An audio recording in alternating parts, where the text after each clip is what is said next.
le fonds de dotation L'Esprit Le Caire est effectivement présent pour accompagner des actions de solidarité, du coup au bénéfice des patients du CHOR et de l'EPSMR. Et on fait appel effectivement à un certain nombre de mécènes. Et il faut savoir que le Fonds de solidarité Insaniat a été là depuis le départ.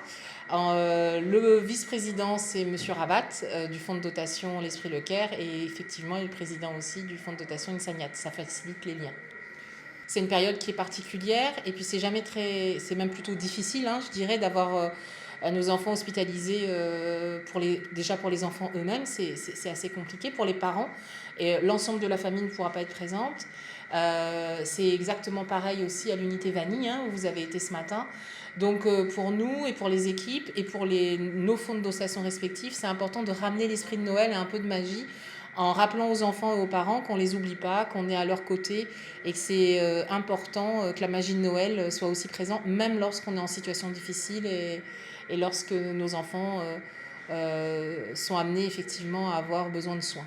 Alors un fonds de dotation, c'est une association en fait qui vient en soutien au projet du CHOR, enfin là en l'occurrence c'est un projet du CHOR et de l'EPSMR, mais qui a la capacité de faire appel à des fonds privés.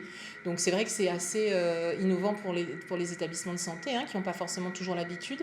L'idée c'est de dire on a un certain nombre de besoins à l'hôpital qui ne sont pas forcément compris dans la prise en charge. Par exemple, effectivement, nous, notre premier objectif c'est de soigner.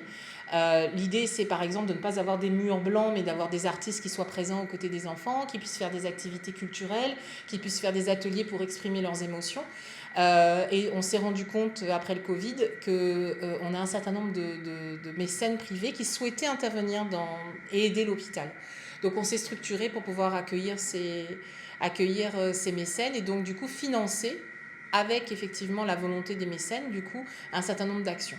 La prochaine action qui va avoir lieu, par exemple, ça va être l'humanisation du hall d'accueil du CHOR extérieur, puisqu'aujourd'hui, c'est des murs, et quand les gens arrivent, ça peut peut-être paraître un peu austère. Et l'idée, c'est de faire un prolongement du jardin. Et tout ça ne peut se faire qu'avec, effectivement, le soutien de mécènes privés. Donc, j'appelle, si certains souhaitent soutenir l'ensemble de nos projets, ils sont bien évidemment les bienvenus, en sachant qu'on peut participer à hauteur de 1 euro et que les entreprises sont effectivement défiscalisées à hauteur de 66%. Voilà. Donc viens aide à nous si vous êtes là en vie.